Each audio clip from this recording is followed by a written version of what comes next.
결국 인간이 하나님과 같이 되고자 하는 교만이라는 죄가 우리의 생명력인 공동체를 파괴하게 된 거죠. 이 교만이라는 것 때문에 하나님과의 관계와 인간과의 관계가 파괴되었습니다. 그리고 잘 보시면 이 죄를 짓는 과정 가운데에서 남편과 아내, 여자와 남자와의 관계가 불신으로 향하게 되죠. 현대인들이 신앙생활에 있어서 중요하게 생각하는 요소들에 대한 이런 질문들, 설문조사들을 많이 했는데요. 미국 복음주의위원회에서 하트포드 종교연구소와 함께 조사를 한 메가처치 2020라는 설문조사가 있습니다. 이 설문조사가 사실은 미국에서 가장 방대한 기독교 설문조사입니다.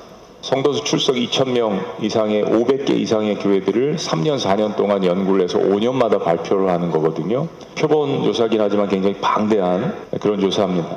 여기서 몇 가지 중요한 결과가 도출이 됐는데 소그룹에 대해서 중요한 결론이 있어서 소개를 합니다. 그 중에 두 가지 질문인데요. 소그룹이 기독교적 양육과 영적 성장 전략에 있어서 중심인가요?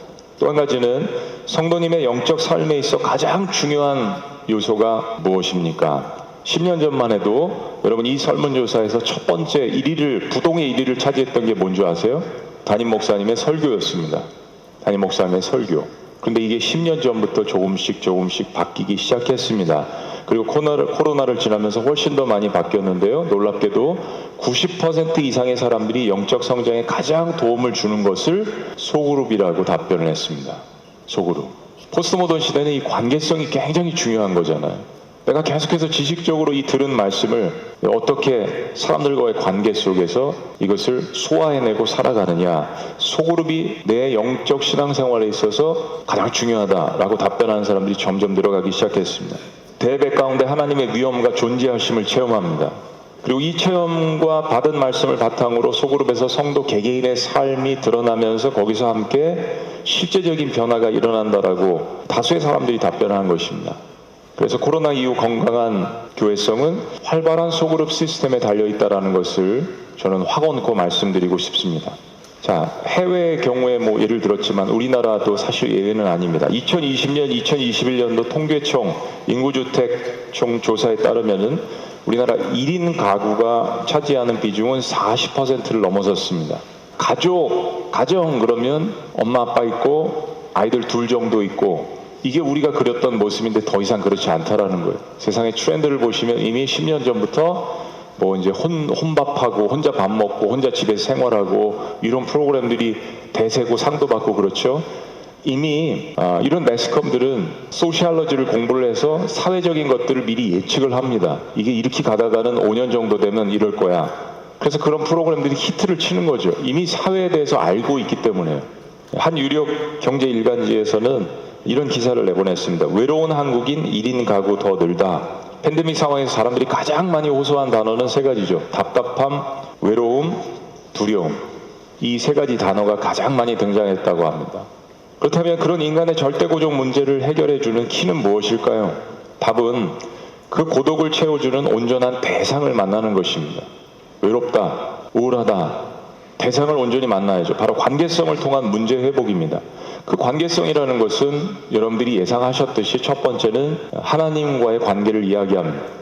나를 만드신 그 창조주를 만나고 그분과의 관계를 다시 회복하는 거죠. 야곱이 형 에서를 만나러 가는 절체절명의 위기 가운데에서 그 순간에 야곱은 야복 강가에서 하나님을 대면합니다. 야곱의 이야기가 주는 한 가지의 교훈은 인생 가운데 아무도 해결해 줄 수 없는 절대 고독의 순간에 하나님과의 관계를 통해서 인생의 위기를 극복한다라는 그런 교훈입니다. 자, 첫째, 하나님과의 만남. 인간은 생각하는 갈대, 여러분 너무 다 잘 아시는 블레이즈 파스칼이라는 사람, 프랑스의 과학자면서 철학자면서 신학자인 파스칼이 31세 하나님을 만났습니다. 그가 죽은 후에 그의 옷에서 이런 짧은 글귀가 발견되었습니다. 이 글을 옷 안쪽에다가 헝겊 같은 데다가 써가지고 늘 이것을 간직하고 다녔는데요. 모든 사람의 마음에는 하나님이 만드신 하나의 공간, 즉 공백이 있다. 이것은 그 어떤 피조물로도 채울 수 없고 오직 예수 그리스도를 통하여 하나님만이 채워줄 수 있는 공백이다. 인생의 퍼즐이 다 맞춰지는 듯해도 한 가지 맞춰지지 않는 그 퍼즐, 그건 하나님이 갖고 계시다는 겁니다. 명언이죠. 파스칼이 발견한 이 사실이 얼마나 소중했으면 이것을 자신의 심장과 가까운 옷 안쪽에 이것을 붙이고 다녔을까요? 인간의 수많은 삶의 문제들이 하나님에게서 찾아야 하는 부분이 있는데 이것을 사람에게서 찾으려고 하고 물질에서 찾으려고 하고 인정에서 찾으려고 하고 만남에서 찾으려고 할 때 우리는 실패하게 되는 것입니다. 자, 그러나 두 번째, 인간과의 만남이 있습니다.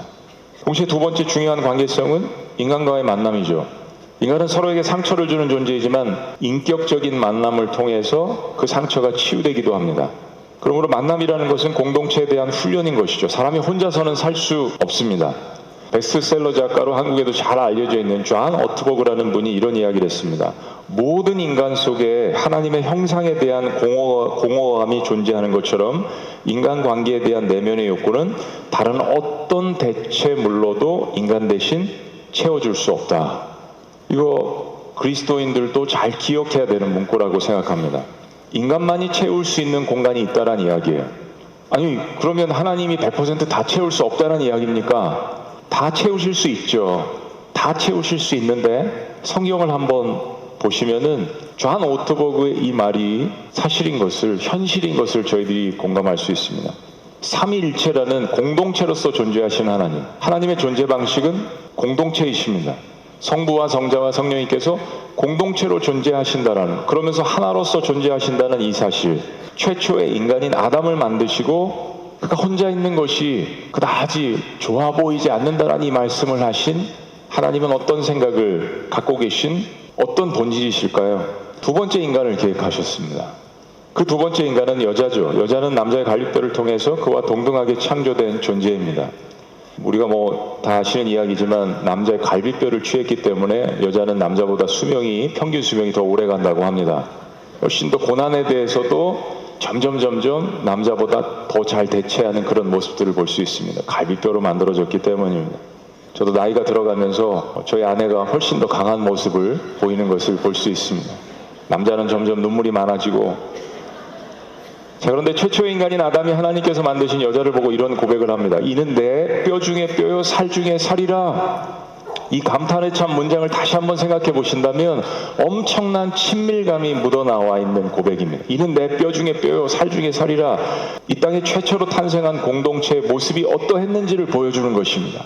여러분이 이제 같이 함께 하시는 목장도 좋고 셀그룹도 좋고 순도 좋고 다락방도 좋고 서로 목장원들끼리 같이 모여서 구성원들끼리 이는 내 뼈 중에 뼈요 살 중에 살이라. 사실 이런 고백들을 말은 아니지만 그렇게 서로 행동하고 밥 먹고 신앙생활하는 사람들이 정말 친밀한 공동체잖아요. 이 세상에 가장 첫 번째로 탄생한 이 가정 공동체가 이는 내 뼈 중에 뼈요 살 중에 살이라는 고백을 했습니다. 우리의 공동체가 어떠해야 함을 분명하게 이야기하시는 거죠. 그런데 이 모든 계획이 삼위일체이신 그분의 본질, 존재성 자체가 공동체이신 하나님께서 이렇게 우리를 만들어 주셨다는 사실입니다. 이걸 간파하지 못한다면 하나님과의 관계 속에서 찾아야 될 것을 찾지 못하고 사람들과의 친밀한 영적인 관계 속에서 찾아야 될 것을 찾지 못하면 여전히 공허하고 여전히 우울한 것입니다. 근데 여기에 그치지 않고 하나님께서 서로가 완전에 가까운 사랑을 하는 친밀한 공동체로서 이 만남 공동체를 사랑하셨습니다. 그런데 결국 인간이 하나님과 같이 되고자 하는 교만이라는 죄가 우리의 생명력인 공동체를 파괴하게 된 거죠. 이 교만이라는 것 때문에 하나님과의 관계와 인간과의 관계가 파괴되었습니다. 그리고 잘 보시면 이 죄를 짓는 과정 가운데에서 남편과 아내, 여자와 남자와의 관계가 불신으로 향하게 되죠. 그리고 부모와 자식 간의 관계가, 그리고 가인과 아벨과의 형제와의 관계도 모든 관계가 하나님과의 관계가 어그러짐을 통하여서 다 파괴되어지는 것을 저희들이 볼 수 있습니다. 여러분, 이게 뭐를 우리에게 이야기해 주는 거죠? 역설적으로 이야기한다면 교회 공동체 첫 번째 역할이라는 것은 이 무너진 두 관계를 온전히 회복해야 되는 사명이 있다는 것입니다. 하나님과의 관계가 무너진 사람들이 교회 문을 찾아듭니다. 그거 모르고 교회 문을 찾아드는 거죠. 그냥 나 우울해서 교회 한번 찾아가겠다. 교회 가서 그냥 영적인 말씀 한번 들어볼까? 내 인생의 육적인 문제, 자녀들의 문제, 부부관계 이런 문제들인데 한번 가볼까? 그 근본이 하나님과의 문제가 해결이 되어야 이제 뭐가 문제인지 보인다라는 거 교회 공동체를 통해서 깨닫게 되는 거죠. 그리고 두 번째는 사람들과의 무너진 관계도 용서와 또 사랑을 통하여서 회복해 해주시는 것입니다. 그리고 이제 영적으로 깨닫게 됩니다. 이런 모든 다리를 놓기 위해서 이 땅에 오신 분이 바로 하나님의 아들이신 예수 그리스도시라는 것, 이 복음을 발견하게 되는 거죠. 죄로 말미암아서 단절된 하늘과 땅을 온전히 연결시키고, 죄로 말미암아서 단절되었던 사람들과의 관계를 온전히 연결시켜 주시는 단 한 분 진리 하나님께서 보내주신, 내가 곧 길이요 진리요 생명이라고 말씀하신 그 예수 그리스도가 우리의 모든 끊어진 관계의 핵심이라는 사실을 신앙생활 가운데 발견하게 되는 것입니다. 그런 의미에서 예수님께서 12명을 부르시고 온전한 공동체가 무엇인지 시험적으로 보여주셨다는 것은 우리에게 무시할 수 없는 너무나도 중요한 사실입니다. 공동체의 중요성을 주님께서 보여주시고자 하신 것이죠.